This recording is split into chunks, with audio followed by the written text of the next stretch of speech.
Bulletproof Radio, a state of high performance. Hey everyone, it's Dave Asprey with Bulletproof Radio. Today's cool fact of the day is that it's not just a stereotype that women might be pickier about what they're eating than men. 35% of women have enough taste buds to fall into the super taster category, but only about 15% of men do. And this might be one reason that there are some up and coming female chefs, because they might just have an unfair advantage and that they can taste things better than us guys. Although I'm pretty sure I'm one of the super tasters. We'll have to figure that one out someday. Maybe there's a quantified test for that. Today's guest is Ariane Resnick, who is a private chef, a certified nutritionist who does organic farm-to-table cuisine, which is very in line with the Bulletproof diet in that you want your food to be local and really, really fresh. And she's cooked for some pretty big names like Gwyneth Paltrow, Chris Martin, Lisa Edelstein, Jeff Franklin, and you may have heard about her if you read things like InStyle or Food.com, Refinery29, Muscle Fitness. So she's kind of a well-known, like, hey, here's how you make food that tastes really good, but also makes you feel really good. And her first book is called The Bone Broth Miracle, that's coming out this, I think, late spring. It came out in May. Yes. I was going to say, wait, we're already past spring. What's going on with that? So it just came out, right? That's what I was thinking. I'm like, I've seen this book, so how could it be coming out? So I'm a huge fan of bone broth. There's bone broth recipes in the Bulletproof diet and in the upcoming Bulletproof diet cookbook. So I'm a giant fan of anyone who'll write a whole book about it, which is really one of the main reasons I wanted to have you on here. So Ariane, thank you for joining us. Thank you. Pleasure to be here. Thank you so much. Now, you've also got some other areas where I think we're going to have a great conversation, because you had late-stage Lyme disease, you had chemical poisoning, and you've recovered from both of those. I did. I recovered from both of them holistically, and I had them not at the same time. Usually Lyme disease will make you susceptible to other things, so you end up with a host of things at once. And I actually had the Lyme disease, dealt with the Lyme disease, had about a year of beautifulness, and then got the chemical poisoning, had a year of that, got over it. And it's been just a little bit over 2 years that I've been good for since, and back into the culinary world as a private special diet chef and nutritionist. So there's this whole group of people. In fact, there's a bunch of people who have Lyme disease and toxic mold exposure. They've all seen Moldy, the documentary that yes. I just came out with. And there's a big group of people who are like, I wasn't getting well from drugs, so I decided that I was going to turn to food. And they've been raw vegans, they've tried all sorts of different things, and a lot of them end up doing something like Bulletproof. But the point there is some people become food aware because they're sick, and other people were already food aware. Mm-hmm. Which one of those are you? I was something beyond food aware. I grew up in a home with a mom who ran a co-op out of our basement. We did not have commercial food. So you're like born and bred hippie. Yes, right? She bought wheat berries to grind into flour to make bread. And with the caveat of that, they haven't eaten gluten in at least 20 years. This was a very long time ago. So this was my background. This was my knowledge. I had some brief teenage rebellion, but beyond that, this has been my world. And when I became a chef initially at 19, I was a vegetarian chef because my parents had stopped eating meat when I was little. They've long since returned to that around the same time as kicking gluten out. And it's been my nature, and it's been what I've known. And it's they've been very formative in my culinary career, because as new ingredients would come out, my mom would call me and say things like, I've got 10 pounds of coconut flour. What do I do with it? And I'd never heard of it because this was ages ago, and she'd send me a bag and I'd figure it out because the internet didn't really know yet. And I've somehow managed to become this iconoclast food person, really by default, and with a lot of luck from the family background. So when I was sick, food was a part of it for sure, but I had the foundation that I think a lot of people don't have and that they turn to. And it wasn't ever an option for me when I was diagnosed with the late stage Lyme disease to go the antibiotic route. I had a lot of help from my family in research, and the statistics for that are really unfortunate. It's not like, here, you've got this illness, take these drugs, you'll be fine. It's way more like, here, you've got this illness, take these drugs, and we'll talk to you in a while and see how things are going. There's a surprising number of people who've been on Bulletproof Radio, like really successful people who've had Lyme disease. Tim Ferriss just had it. He didn't have the late stage stuff. He had an acute bout of it, and he's still, I think, dealing with the neurotoxic residues of that. Then there's, let's see, Steven Kotler was bedridden and just completely messed up. This is the guy from Rise of Superman, the guy behind the Flow Genome Project, which I'm backing, about how do we unlock the state of flow, who basically used surfing to recover from Lyme. Just kidding. That was part of it. But I believe it. What you do and what makes you happy is huge. People always are so surprised by what I say emotional wellness has to do with physical wellness and with health food. It's hard to separate one from the other. And exactly. The reason that I think that happens is that we have this divide between like our thinking and our feeling. And food is more about feeling and less about thinking. Although we like to think about food a lot, it's because we like to feel about food, right? And so if you hack your food, and the way you've been taught to almost since birth, in order to create food, and you write about it as like a joyful experience. Yes.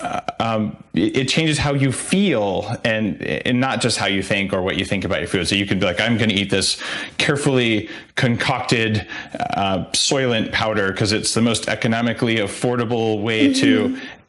But there's something that doesn't happen on the feeling side when you do that. What do you mean when you say a joyful experience? Like can you engineer the joyful experience, or is this more of an art? Both, actually. What I have found in doing special diet private shelving and in doing nutrition and wellness consulting is that we've taken on this mentality that it needs to hurt to get better and to feel better. And the idea, just like with antibiotics, I say, when people say, why didn't I go for it? I said that the idea that I could poison my way back to health didn't make a lot of sense to me. The idea that you can painfully get your way to happiness doesn't make a lot of sense to me either. So I believe that how we feel about what we eat is as important as what we eat. And that when we really get in touch with how we're feeling about things, we're going to be naturally inclined to make better choices. And it is an art in that you have to actually kind of pause and say and feel, what does this food do for me? Where am I getting the good experience from this? Do I love this thing because it reminds me of childhood? Or does this actually give me fuel and I feel great from it? And if it gives you fuel and you feel great from it, and it's a real food, not a pretend, just because you can put it in your body doesn't make it food, I'm all for eating it. And I'm very opposed to the dogma of you must follow this strict thing when I'm not in your body. People are always asking me, what is the exact diet I should follow? And I had to really be gentle in how I phrase it with people, because initially when I would say, well, what do your instincts tell you? I learned that no one was really listening to them. And they came to me with this idea of, I'll do any fast, I'll juice 20 times a day, like make it hurt so that I can be well.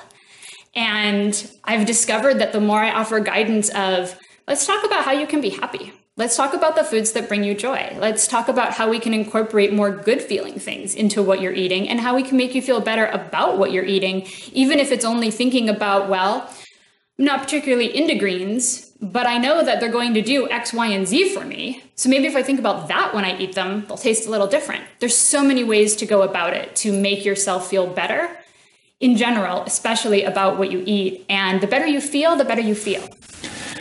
So can't you sort of break that though? Like there are people like, oh, I train myself to not like salt and fat. Right? I'm like, yeah, you train yourself to like famines. This is great. Like, I've cooked for them, most definitely. Yes, you can train yourself to do anything in the same sense as we can adapt to anything. There are people who have survived spending their childhood in a basement. That doesn't mean it was what you were meant to do. You can train yourself in any way. And I feel that that brain power is best expended training yourself how to be happy and how to be joyful and how to be grateful for what you've got and happy with where you are and not so critical of yourself. I believe that if we make a small change, you had 4 cups of coffee a day and now you have 3 and a cup of green tea, and all you can focus on is, well, I need to only have 2 or I need to only have 1. You're defeating the purpose. You succeeded. You went from 4 to 3. Pat yourself on the back. Good work. I think we all need to really lighten up on ourselves in terms of that critical mindset, because once we've made a little change and we've acclimated to it and it's just part of our lives, that's a huge accomplishment. Are you saying that 4 cups of coffee is worse than 3?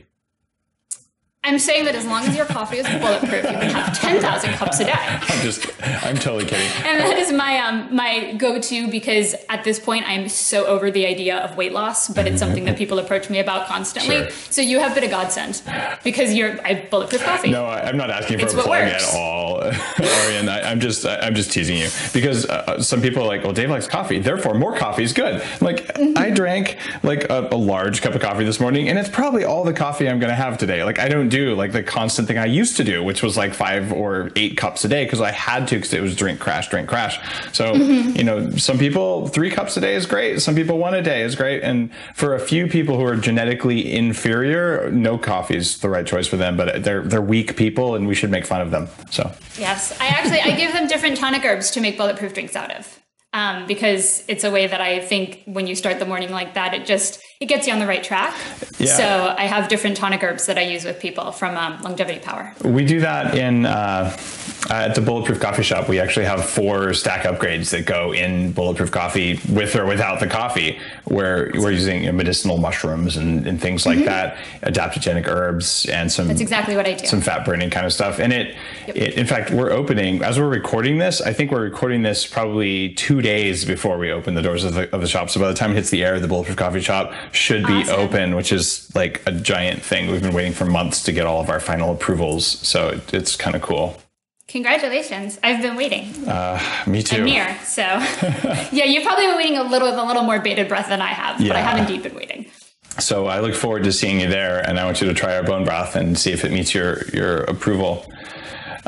Speaking of bone broth, though, one of the reasons that I came across your work was that my wife, Dr. Lana, does fertility coaching sessions basically over Skype. And she does these like for global kind of celebrity client types of people.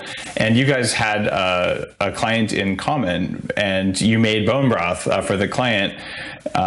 And it was a major factor, just getting bone broth into her, and it was a successful outcome. So that's really cool. And Lana was like, "You need to look at this stuff," which was the connection.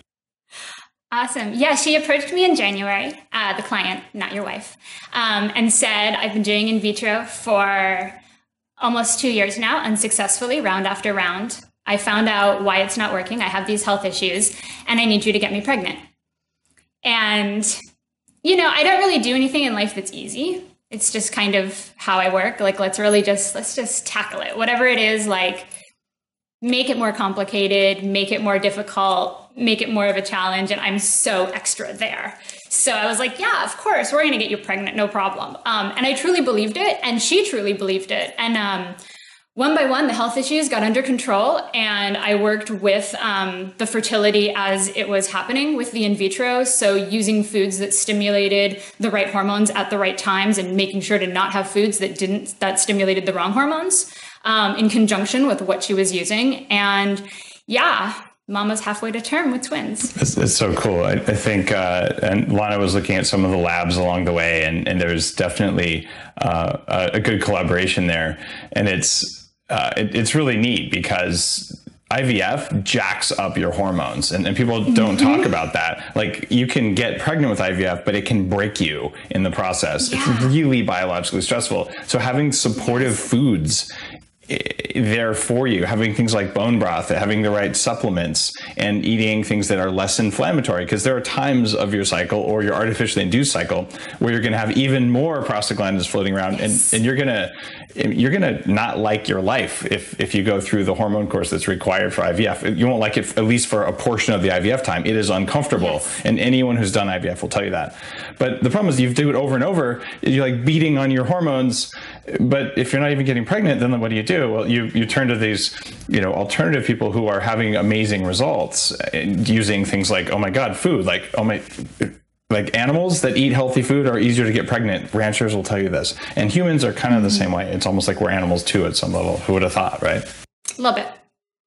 So yeah, it was an incredible experience. I cooked for her 3 times a week and did a lot of nutrition counseling, and it went incredibly well all the way through the process, where it was easy to stay confident because, the eggs were the best eggs ever. And then the zygotes were the best little zygotes ever. And then I think a lot of, as you mentioned, belief is so important. And I think that going into a situation and saying like, yeah, I can get you pregnant, no problem. And actually feeling that and thinking that and transferring that to someone else so that they're like, oh yeah, this girl's going to do it for me. Obviously, it wasn't 100% of what worked, but it played a huge part in it. And I got a lot of credit for it from the family, which was really wonderful. Do you ever feel weird when you get an email that's like, hey, you got my wife pregnant? There were so many discussions about like, how does he feel about me being the baby daddy and all of that? And I'm gay, so I'm super comfortable with that sort of thing. That's awesome. And if I ever were going to be involved in a pregnancy, there's no way that would be springing forth from my body. Much as I love being a woman, it's not for me. I'm not a kid person, but I did get invested in those children who are on their way. There's something really magical about knowing that you helped there. And I've received some emails like that, literally with that title, Dave, you got my wife pregnant. And I'm like, okay, I might be a little bit more like, as a suspect, maybe just a little, slightly different response. Indeed. And they're like, oh yeah, like, the Better Baby book, that really helped. And I just want to say thanks. But yeah, you feel kind of like a connection when you know that you made a difference for a little life coming into it. And you made a big difference because you were cooking 3 times a week, which is a lot of nutrition. And the bone broth was a huge part. And it was such beautiful timing that was so, it couldn't have been planned. When I was approached by a publisher to do the book, they had actually already given it a title of The Bone Broth Miracle. And I am a huge proponent of it and I love it. And I was already using it with people, but I was still like, miracle? Like, really? It sounded a little hokey to me. And then without knowing what the title was, when my client got pregnant, she said, these are the Bone Broth Miracle babies. And I was like, oh, I can totally call it that. It works. Yeah, that's a reasonable title. It was the most, definitive, tangible work that I've done with bone broth up to this point. Healing people's digestion is just as important, but having those little bodies that didn't exist before, it's like a step up. Now, do you consider drinking bone broth to be vegetarian? No, I do not. And I have not called myself a vegetarian in years due to the complex nature of my work that involves my tasting meat. And I'd been doing things that were outside of vegetarian or pescatarian, which I went back and forth between for nearly 30 years. Like when you came out with the collagen, I began adding that to my bulletproof morning drink of either coffee or herbs. And I discovered within like less than a week, I'm always burning myself. Like I've always got burns. Oh, wow. And they heal so fast. That's interesting. They're there and they're a blister the next day and they pop and 3 days later they're gone. Like this is just a few days ago and it's just a scab. And it really struck me.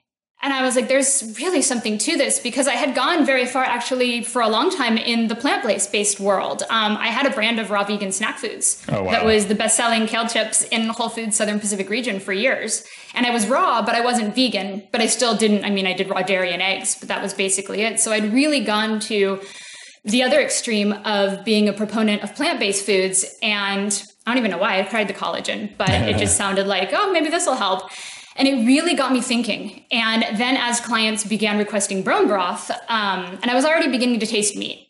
Really, when you're a special diet chef and people are like, no gluten, no soy, no dairy, no carbs, no soy, no salt, no, all these things, they do tend to eat meat. So I had already grappled with calling myself a vegetarian because I was tasting meat on a regular basis. And I do make foods that I don't taste because there's no need, like lamb chops and pork chops. I have never tasted. No idea. I have, thank heavens, a talent and I know how to season and I know how to flavor and people say they're great and that's all that matters.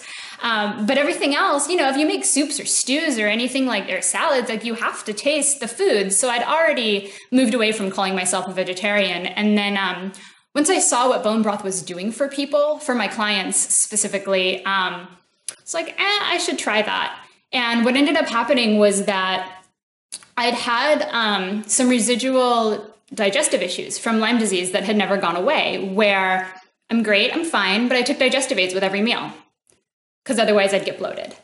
And it wasn't a problem. With some pills, no big deal. Take some essential oils, take a couple super digestive aids, no big thing. And a couple months on bone broth, and suddenly I didn't need them anymore. Whatever had been left of damage from Lyme like 5 years ago, it just went in and it sealed up the holes, and I haven't taken digestive aids in like 6 months now. So what digestive aids were you using? Mostly I used essential oils. Okay. There's something that I really love because they are so, they're like mixology. That's actually a really good analogy. Essential oils are like that. So I'm guessing like oregano and things like that. Exactly. And I used them, I bought them initially to start making my own body care products because when you've maxed out on all the foods you can make, you start moving into the commercial world and you're like, what can I replace today with something I can make myself? So I already had a lot of them on hand and began taking like fennel and bitter orange and rosemary and clove and oregano and that sort of thing. And they helped way more than digestive aid pills ever had that were like, HCl or pancreatic enzyme or anything like that. But it's still nice to not need anything.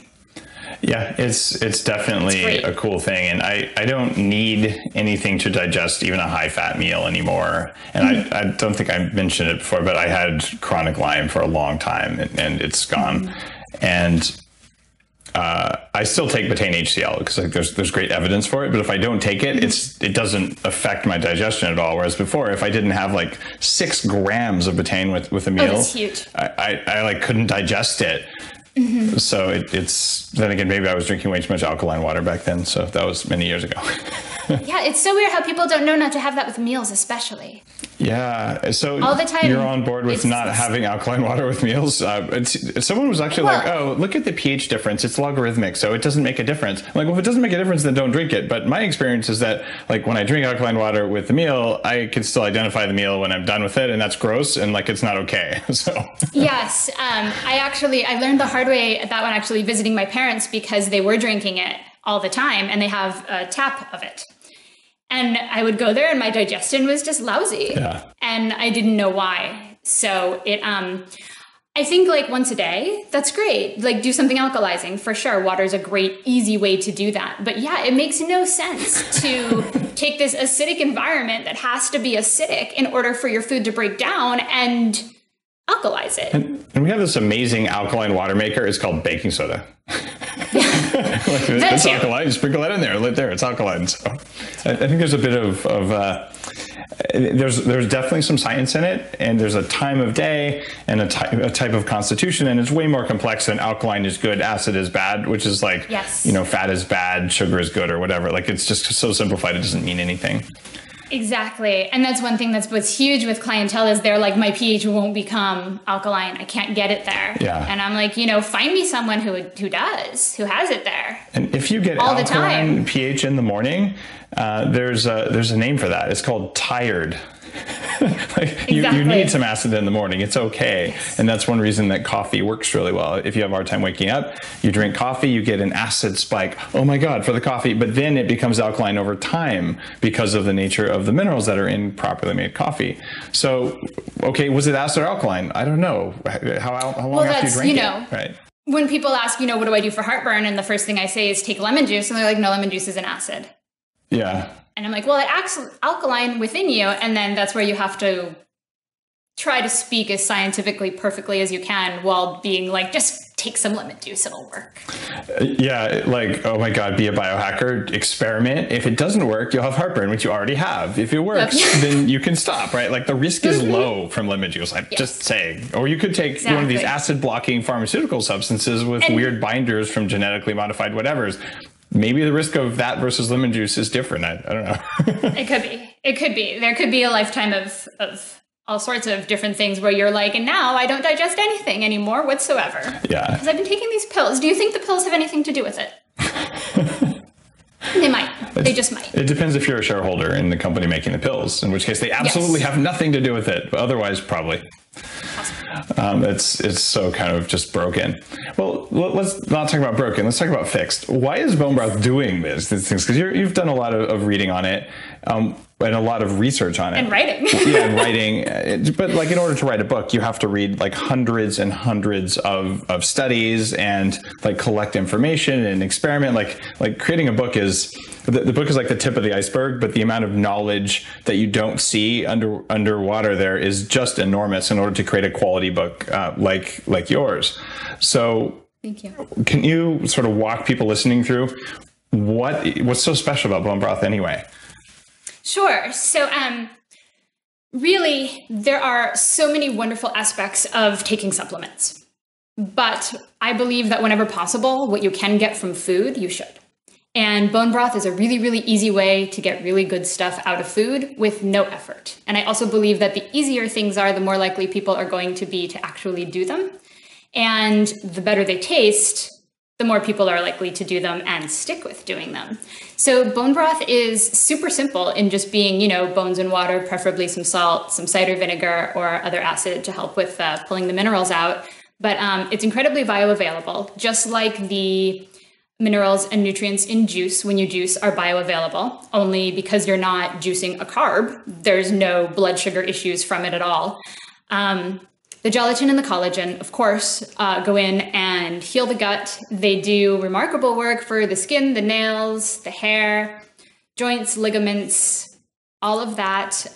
It's very bioavailable for the minerals and the nutrients that are in it. And then depending on what animal you're making it out of, it has some unique properties.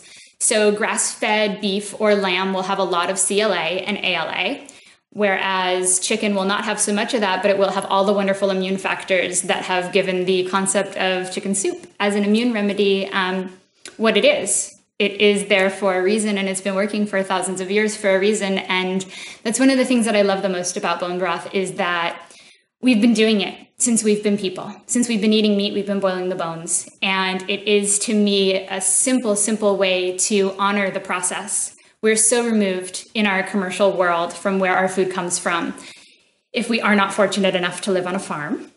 And we just don't tend to pay too much attention to the fact that everything, whether it's animal or vegetable or, something from a box, it all began and came from somewhere.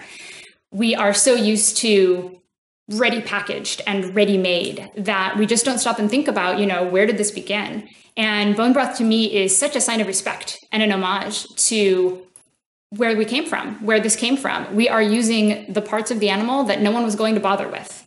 And we are going to get from it this incredibly sustainable, nourishing, energizing food out of what would have otherwise been thrown away. I mean, before Whole Foods was selling beef marrow bones for $6.99 a pound, they just gave them to you because no one wanted them.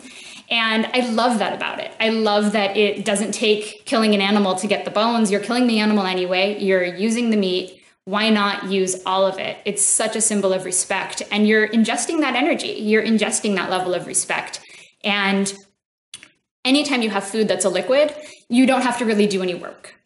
When you eat solid foods, you're going to chew them in your mouth and you're going to break them down well or not, depending on how good of a chewing person you are. Some people spend a lot more time eating than other people who are like shovelers.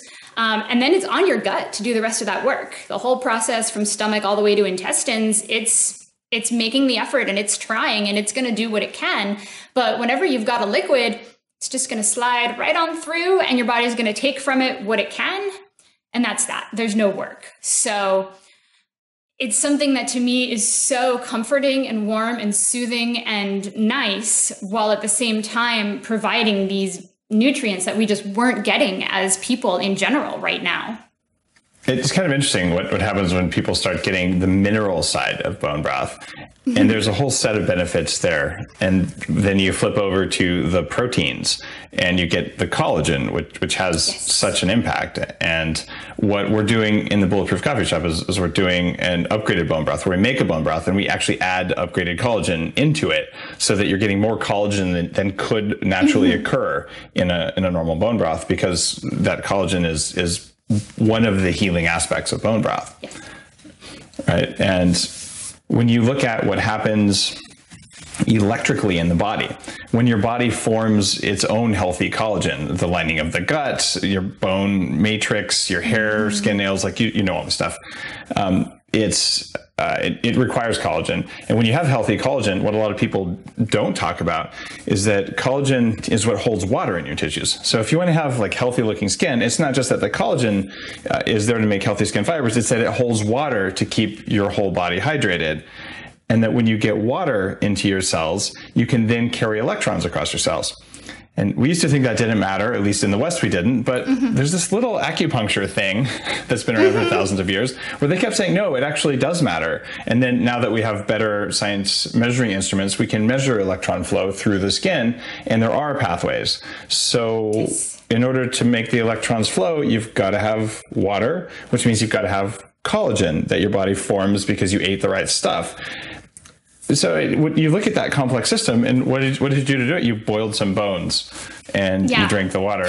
And I have there's been this huge outcry from chefs about it, where I actually take the opposite road from what most people do, and I'm in a couple different like Facebook chef groups where the more articles that came out about bone broth, and it was really funny because I was in a number of them, the more people were posting like, this is nonsense, this is stock, this is real stock.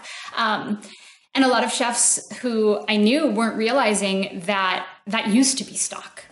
We used to spend 48 hours boiling our bones at the restaurant, but name me a restaurant now that does that. It's either canned if you're lucky, which is canned MSG, or more likely dehydrated MSG. Exactly, powder added.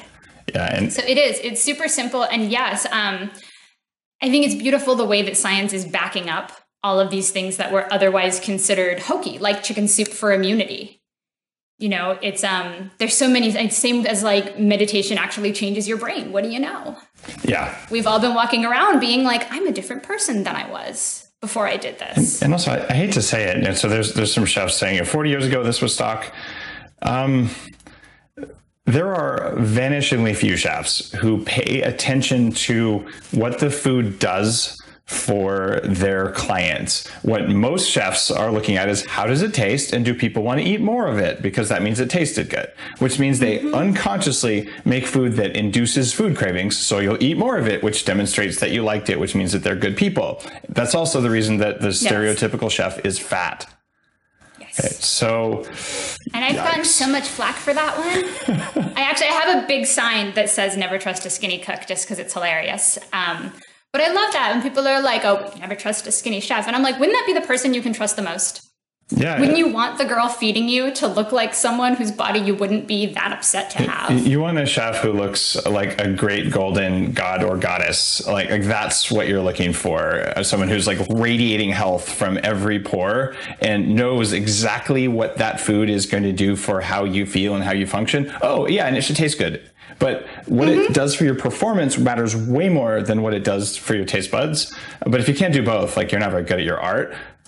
That's why I'm opening the Bulletproof Coffee Shop. It's like, I'm tired of, oh, it's cheap or it tastes good. Those are not the only things that matter. And then it's good for you, but it's actually not good for you because we got the science wrong. That's a big problem. Where let's make some low fat, like high fructose corn syrup thing and say it's good for you, or a diet soda. Or let's make it out of tapioca starch and call it paleo.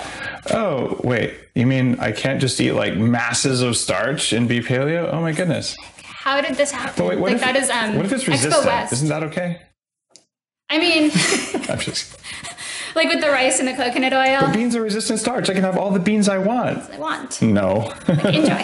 Enjoy. Knock yourself out with that one. Are you familiar with the concept of collagen as animal starch? Have you heard of that? I have. I don't know too much about it, though. So collagen is one of the ways that animals store starch. This is not glycogen. This is not the way we store sugar. But guess what ferments in the gut like a starch that comes from animals? It's collagen. So collagen actually goes to butyric acid through fermentation almost as well as resistant starch, but it comes from animals and it's a protein. So if you eat collagen regularly, because you're using bone broth, let's say, then that means that the bacteria in your gut can actually convert that over into the same things that you would get from, say, eating cooked and cooled rice or something like that. I'm a fan of cooked and cooled rice. I don't mind using moderate carbs, certainly not high carbs, and you want to be in cyclical ketosis. But if you wanted to be in ketosis and you had some collagen, you can still use the collagen. Like it's kind of a good deal. That's interesting. That was one thing that with writing the book, I was like, who knew there are so many different types of this stuff? It was a really fascinating experience. And it definitely, I mean, I'd already lost all credibility with the vegetarians ages ago. All the people who liked me initially for the kale chips they were out the window once I started cooking the meat for the famous people. But I wasn't, I was still like, well, I cooked this, but I don't eat it. And I had this level of superiority, I would say, about that for a long time. And the more I researched and the more I got into it, the more I was like, what am I doing to myself? Even when I did the nutritionist course and I learned all about amino acids. And I was like, dear God, I haven't had some of these in seriously almost 30 years. Mm-hmm. What is happening here? So I pounded like a bottle of amino acids and I didn't feel any different. And I was like, I don't think that's the answer. I don't think that's going to cut it. And it's actually been something that I've been, it's been very personal and strangely spiritual work for me to work on consuming small amounts of actual animal flesh that I didn't used to, because I've learned to listen to different parts of myself. And there's this huge part of me that began, when my parents stopped eating it when I was 7 or 8, that was like, we don't want to hurt the animals. And it's a very valuable part of self. But then the more I've listened to, okay, what does my body actually want? What would nourish me and sustain me right now better than anything else would? And like, it wouldn't even take much of it. And once I started doing that, like, I've never been a cooked fish person. I could handle cooked crustaceans, but if it was fish, it needed to be sushi because the chewing, I couldn't handle it. And suddenly I wanted cooked fish. Like just wild, didn't matter if it was medium rare or like charred to death, I just wanted cooked fish. And I've been on this enormous kick of it where like everywhere I go and every time I grill, because I moved and I have this beautiful roof, so I grill with my girlfriend and our friends. And everyone's like, I'm like, oh, I'll make you meat. And like, I just get like, I ate 2 entire fish over 4th of July weekend. And everyone's like, but you don't even like that. And I'm like, no, I really don't. But this is what I need right now. And I enjoy it so much because I'm listening to somewhere really far inside telling me to eat it. And that's just what I feel people should do in general. It's not the easiest place to get to because we have all these thoughts and all these emotions guarding us from our actual instincts and our actual more animal self. And, we're in this world where we're technologied up all over the place, but it doesn't need to be in your food. It's also a bit weird because it's entirely possible that people who are choosing, say that vegetarian side of things, like I can't stand the thought of eating flesh. Well, if you eat industrial meat, I don't feel good when I eat that stuff. Like I haven't had it in like 10 years, at least not on purpose. There's 1 or 2 times where someone said it was grass fed and it wasn't. And you're like, this doesn't feel right when you eat it. But it comes down to assuming that all meat is all meat. It's just not like that. And yeah, not at all. I'm actually featuring at the Bulletproof Coffee Shop. We're featuring meat from different ranches, like where we actually talk to the ranchers, just like wines. Well, this wine's different than this wine. Well, I hate to tell you, this steak is different than this steak. They have different species of animals, different feed, different animal husbandry techniques. So to say, I don't eat animal protein or I don't eat plant protein. Well, like my favorite animal protein is spider venom because it kills you. And my favorite plant protein is ricin, the nerve gas. Okay. So like, it doesn't matter if it's animal or plant-based. What does it do for you? What did it do to the environment and its production? And there's a pretty good case for these grass-fed animals. Yes. Yeah. My views have evolved dramatically and I love that. I love not being static in general in life. Ariane, you're not alone there, though. I gave a talk for the 2nd year in a row at David Wolf's Longevity Now conference, which is a really good conference. And David's primarily raw, and his crowd is like 1,500 people there who are as into food quality as you are or as I am. And David's a guy I really respect. And I went on stage and I'm like, look, I eat meat, hope that's okay with you guys. And then I said, well, just let me do a poll. How many of you are vegan? And a third of the audience. How many of you would say that you're, paleo? More paleo hands went up than vegan hands. And that's how many of you are bulletproof? And like everyone, no, I'm kidding. But it was pretty popular when I said bulletproof. But the important thing though, and I think for the first time ever at that conference, was that so many of these people who are focused on what is this food doing for me? How do I get more life out of my food? That they were acknowledging that they weren't going to eat industrial foods. There was actually a round of applause when I said I haven't touched an industrial animal for 10 years. But like, I don't eat that. I'd rather be vegetarian for any number of meals than eat crappy meat, because it's not okay ethically. It's not okay from a health perspective. Like, there is not a benefit to it. So, but to see a crowd shifting, we're like, okay, we're going to incorporate this, but only selectively, and we're going to look at quality. So it's not about meat versus vegetables. Well, you're not going to eat the genetically modified Roundup sprayed vegetables, and you're not going to eat the mistreated animals. Okay, so we took quality and made that more important than animal versus vegetable, and so that's a shift happening everywhere, and I think it's cool because it pulls together that idea that, oh, I'm vegan and I really care about the earth, and oh, I'm not vegan and I really care about the earth, but we have so much in common that the fact that I'm eating a steak and you're eating some other weird thing isn't that big of a deal. Yeah, it's really that with David Wolf and that community, and like Daniel Vitalis and the rewilding, it's a fascinating movement. And it was funny because I was very raw when they were all very raw years ago. I was too. And it began with the Tonic-Herbs, the ant extract and the deer antler. And those things, just these like tiny little bottles of small doses of things where they were like, maybe there's something to this. And people began coming out with the, like Surthrival and all these different, really strange, like the ant extract, really strange different herbs that were animal based. And most of those people at the time, I think, still weren't eating the animal products, but they were beginning to consume them medicinally. And when they did that and they experienced like, wow, I mean, like that deer antler extract, and I'm like deer are my spirit animal. I've never eaten venison, nothing to do with any of it. And I was drawn to the deer antler extract back then, based on what I read about it. And they said, it's harvested humanely. It's like drinking milk. It's not going to kill them. These antlers will grow back. No one's dying. Everything's okay. And that was some really powerful stuff.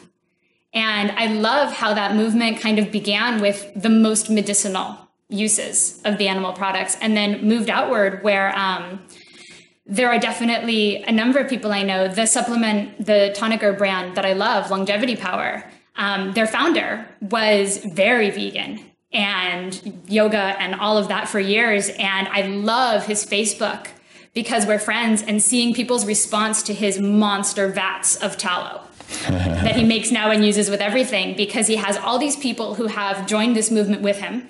And then he has all these people who knew him as a vegan and still are very much in that mindset and are like, what are you doing? What are you doing? And it's just the whole thing. I love the evolution of it. And I love the idea that none of us are better than what we know right now. There's always more to know, and we can always change. And there's so much, we spend a lot of our youth, I think, knowing everything and being really set that we know everything. It's totally true. And I love losing that. I love how, as we all get older, we've dropped that. And we're like, hey, tell me what else. Show me a new study. Let me know what I can change about how I feel now. I love that. I find it incredibly gratifying to not know all that much. There are three things in your story that I think people listening right now or watching us on YouTube that they're going to want to know about from you. So one of them is the short version. What did you do for Lyme disease? I get this question all the time because people know I've healed my Lyme, and there's such interest in this. What was give me the recipe for fixing Lyme the way you had it. Sure. So I have a blog that details absolutely everything that I did on my website, which is ariannecooks.com, ARIANNECOOKS.com. And it goes through all the supplements and everything that I took. But the short of it is I used a Rife machine, R-I-F-E. Yeah, I used to have a Rife machine years ago for Lyme. A GB4000. And that was actually because I did a couple different YouTube interviews where I said that, it came up in YouTube searches. And now if you Google like Lyme disease chef, I'm the top results. If you Google like GB4000 success stories, I'm the top results. And all these people have found me saying, I got one of these, what do I do with it? And I didn't come up with the protocol myself. I initially got it through the people I bought it from. And in using it in a very gentle way with a lot of focus on detox, not like trying to just kill the hell out of the illness, but working with your body to kill it slowly, to detox very, very, very thoroughly in between killing. It literally, I had Lyme disease for 2 years, undiagnosed. I was only sick for about a year and a half of that, running around going like, something's wrong, something's very wrong. I was eating raw habaneros because they knew there was something bad in my blood. And habaneros are blood purifiers. And I was like, there's something in me and it's got to get out. And obviously nothing worked. Once I got the Lyme diagnosis, I did initially the Cowden protocol, herbal antibiotics, for about a month. And they gave me fibromyalgia so bad that I could no longer walk, which was a real delight. I went and saw my parents with a nice little wheelchair through the airport. And the Rife machine got me able to walk again, just using the detox settings. And then using it for Lyme, it was 3 months, September to December of 2010, to get rid of the Lyme. I have been 100% free of it ever since. And people always say, well, how do you know it won't come back? And I'm pretty confident because that whole chemical poisoning situation left me as immunocompromised, I think, as a person could be, and no Lyme symptoms ever returned. So for people who haven't heard of the Rife machine, Royal Rife was a contemporary of Nikola Tesla. And Rife, in fact, Tesla got some of his ideas from Rife, to be honest, and probably vice versa for all we know. Back then, that's kind of how things rolled. In fact, it's still kind of how things rolled. You'd be amazed how many people invented bulletproof coffee after I did. They retroactively invented it. It's kind of funny. But it's that idea, like an idea emerges. There's even papers about ideas like this emerging in multiple places in the world at the same time, which is something wrong with our patent system. But in any case, with Royal Rife and Tesla was doing these weird vibrational platforms, kind of like the Bulletproof Vibe. And so was Rife. But Rife was looking at, in a very, very high-powered live cell microscope, he was looking at what frequencies he was trying to use to illuminate things like viruses would actually kill the viruses. And so there's a radio frequency type Rife devices. There's Rife devices you touch. They run many different frequencies through your body. It's highly alternative. And yes, I can tell you for a fact that there is merit to these things, that there is a biological effect. But I also think that sometimes we don't know what frequencies do what all the way in the way it's used from a modern perspective. The reason I'm certain that it does something is I was in a room once with my radio frequency Rife machine. It affects about a 50-foot radius, and it has like a glowing neon gas tube. Yeah, this one was going back more than a decade. It was based on a really powerful CB amplifier, and well, there was a person in the room with me, about 10 feet away, who had herpes lesions inside her sinuses, and that's really a painful condition. And I didn't tell her even that I was doing anything with the machine, but I put in the right frequency for herpes and turned it on. Within a second, she screamed, grabbed her face and said, "Oh my God, what are you doing? Like turn it off." There's no randomness to that. Like I specifically put in the frequency for that and it affected that region. And so that said, I eventually traded my Rife machine for an infrared sauna because I couldn't find the right frequencies to kill whatever I had. And that's the risk of it. But you're not the first person who's used Rife for that. I used Ozone for it as well, but Rife was a big part of your thing. And I think most people listening have never heard of Rife technology. So that's just an overview for them. Yeah, it exists in this very strange gray area between crazy hippie nonsense and quantum physics. Yeah, exactly. What I always equate it to is we have no question in our minds, and we take it without any skepticism that quartz crystals make timepieces run more smoothly because of their vibration. Everything's got one, including it's real. Including avocados, right? Yeah. Well, there's his magic. I think that you and I would count avocados very highly on our list of amazing foods. They're my all-time favorite. Of all the things to have been misquoted about when doing Chopped and being made into an insane person, that I healed with avocados and camel milk, I was like, it could be worse. They could have said worse. Yep. That I've never seen salami, that could have been better. That you've never seen salami? Like you've never touched it? Yeah, they edited me into saying I'd never seen salami because we had this brick of salami to work with. It was a block, like the square block. And I'd never seen a square block of salami.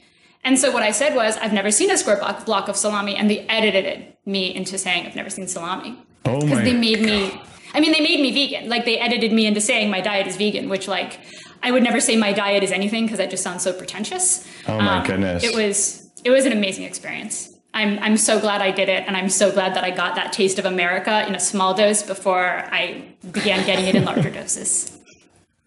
All right, so we tackled your Lyme disease story, and you used a biohacking technology for sure. And there's a lot of frequency work to be done on the human body. There's all sorts of crazy inventors I know because I've talked to half of them, and they seek me out and share their tech with me. And sometimes it's very palpable. Like you can feel that, okay, something's going on. It may not work exactly the way we think it works because there's a lot of science, like raw science that doesn't sell drugs that I believe needs to be done around some of these things. But at this point, I have no question in my mind that radio frequencies can and do have an impact on the human body that is not, so radio frequencies and direct electrical frequencies can have an effect on the body that is not just a heating effect. Like there's something else going on there, and there's lots of questions about what it is.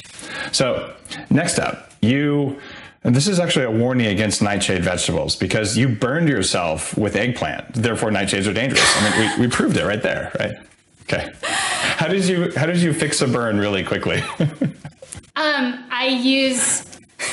love that. They were little babies and I put them in the oven and they were so adorable. And I took them out of the oven and they went, oh, exploding and eggplants. Exploded. You didn't stab they them first. You have to exploded, stab I still have, it's like a year later, I still have scars.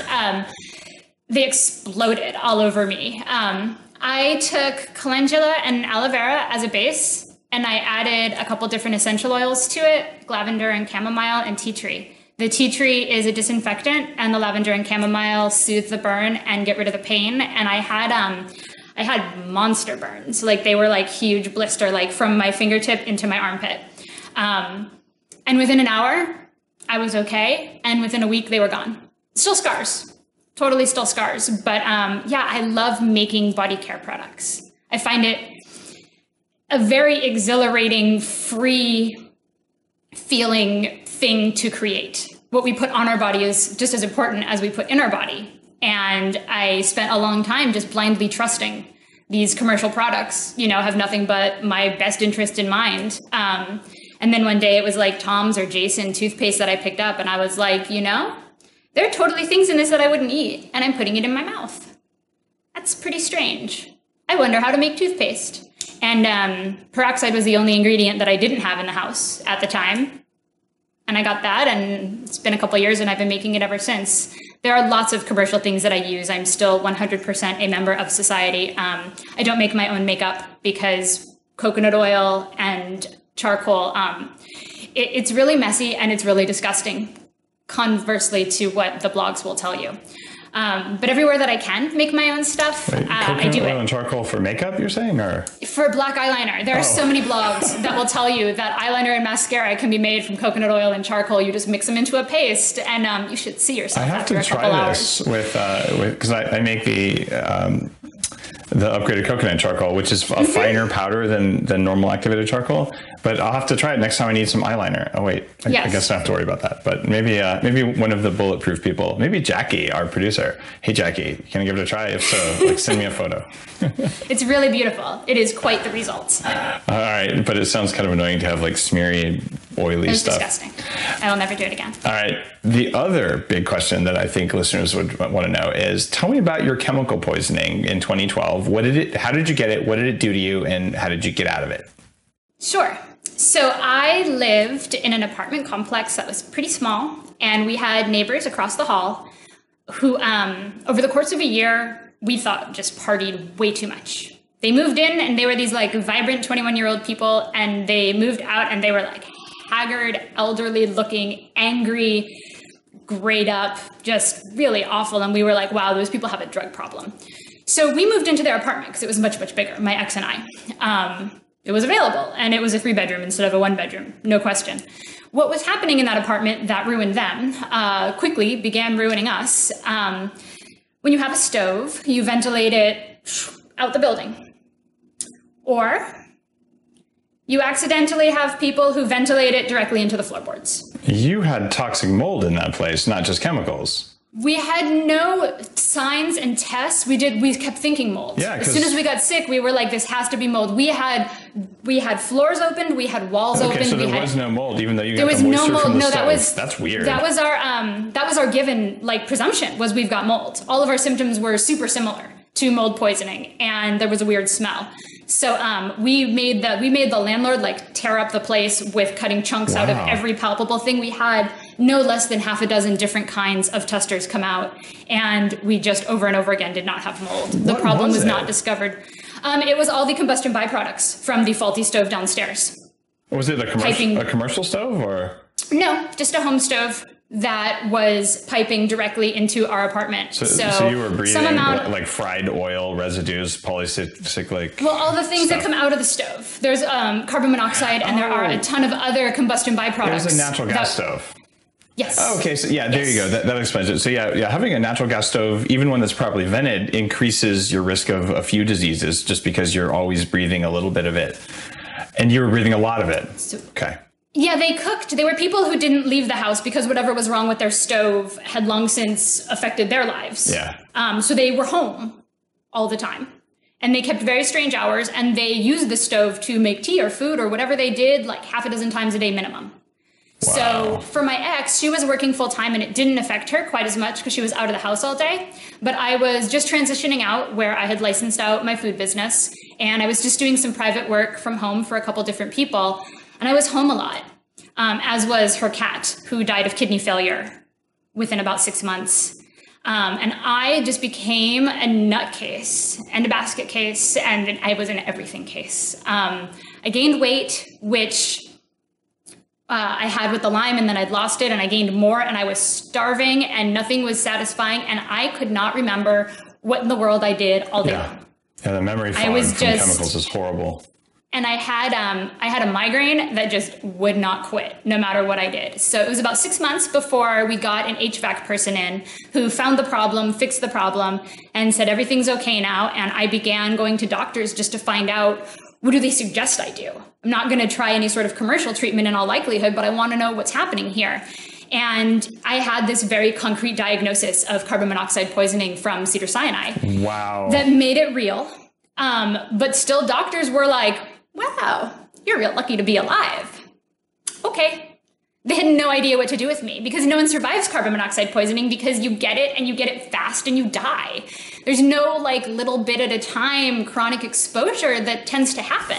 So no one had any idea. I know how to hack this one. What did you do? No. I'm so curious. This is something you can hack easily. Okay. Tell me about it.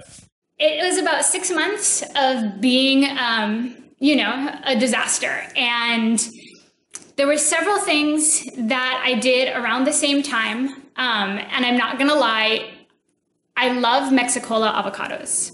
They're my favorite. They are a type of avocado that you eat the skin.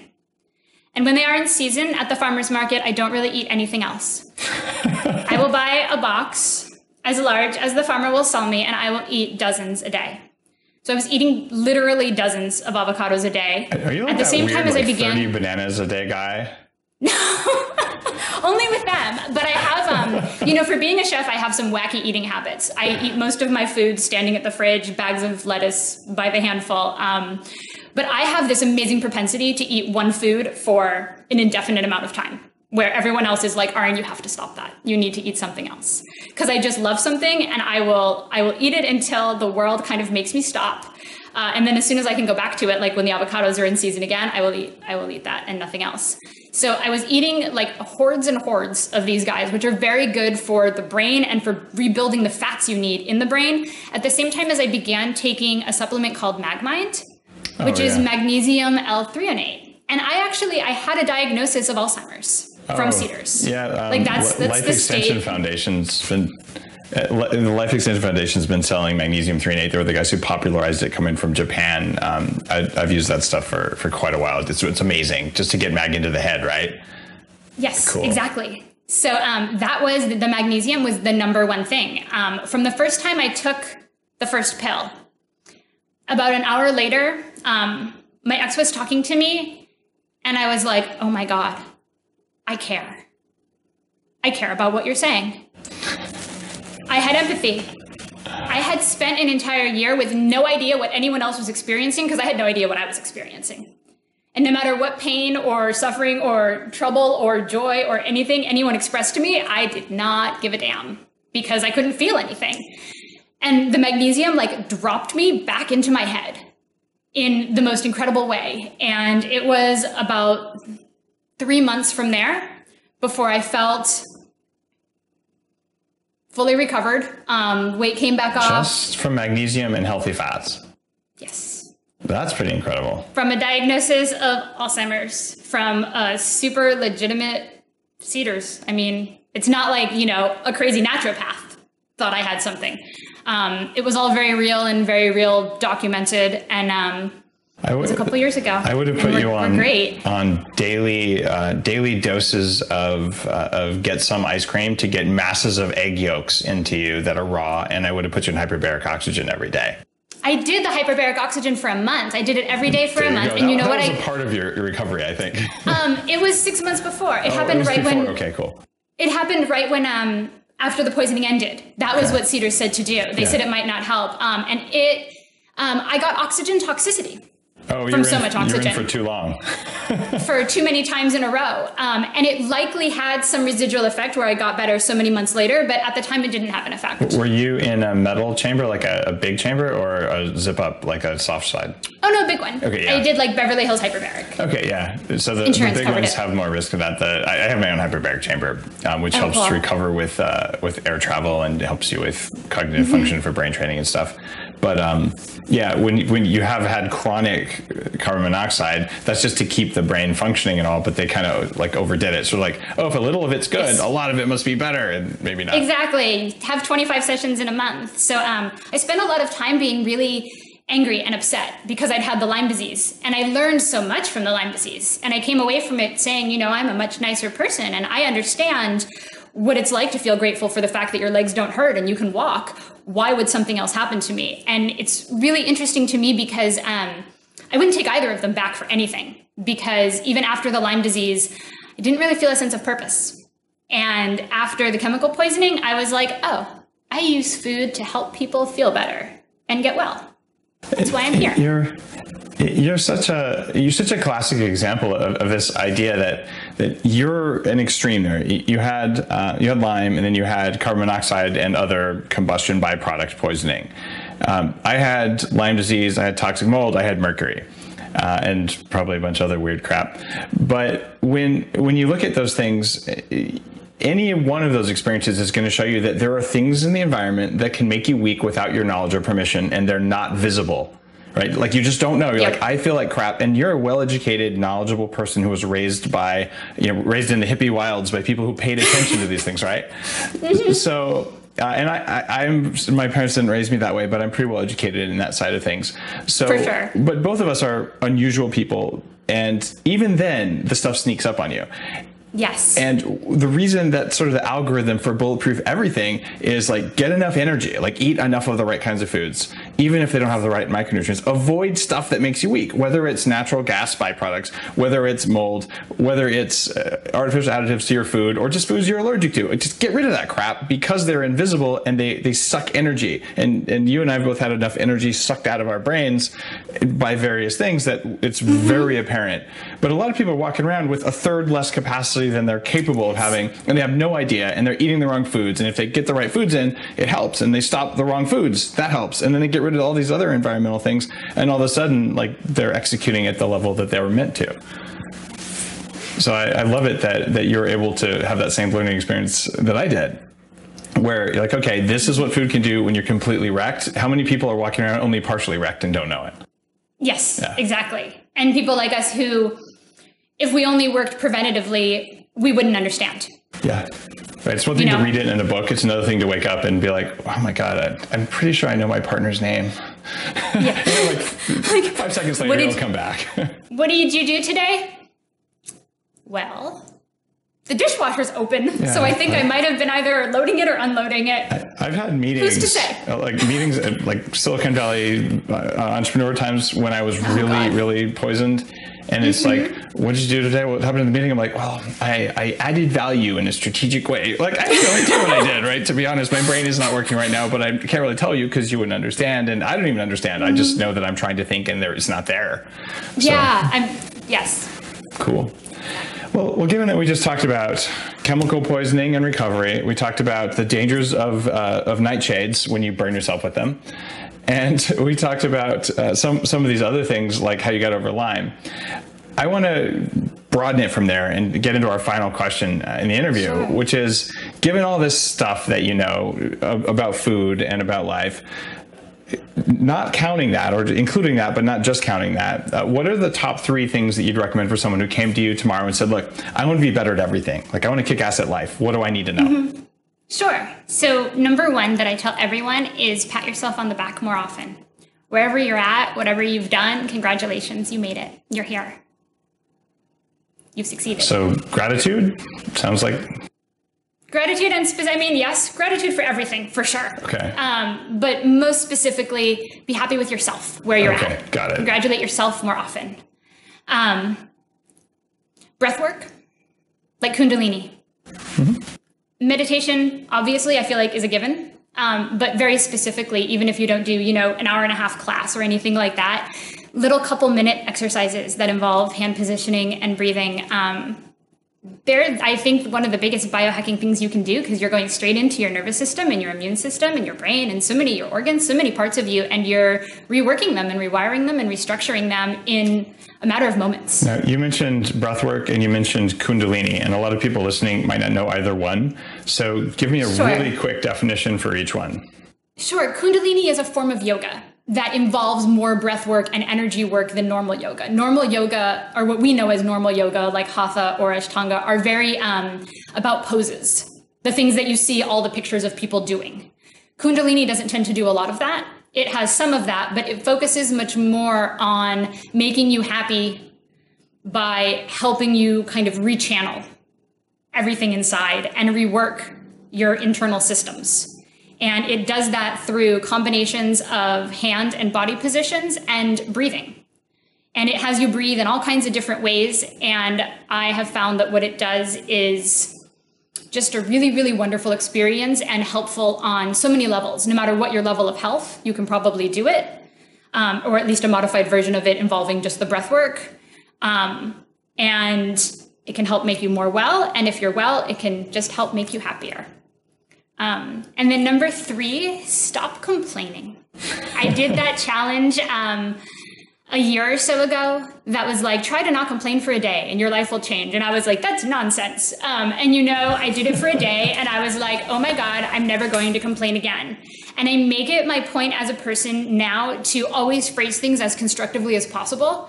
And the energy shift in my life has been enormous. If you don't like something, either find a way to deal with it or find a way to fix it. But the energy you put out is so huge to what you can accomplish in your life. And when you're putting out, I'm sick, I'm sick, I'm sick. I don't like my job. I don't like my job. You're just creating more of it. And I think the best things that we can do to make our bodies better and make our lives better is just to find ways to do that rather than to talk about how we don't like where we're at. So if you feel like, oh, I should eat better, rather than saying this meal wasn't good enough, be happy with where you're at. You did what you could right now. And instead of saying, I didn't do good enough right now, I didn't do well enough, think, what am I going to do tomorrow that's going to be a little bit better? Well, thank you, Ariane. Thanks for coming on Bulletproof Radio. Thank you so much. This was a real pleasure. Where can people get info?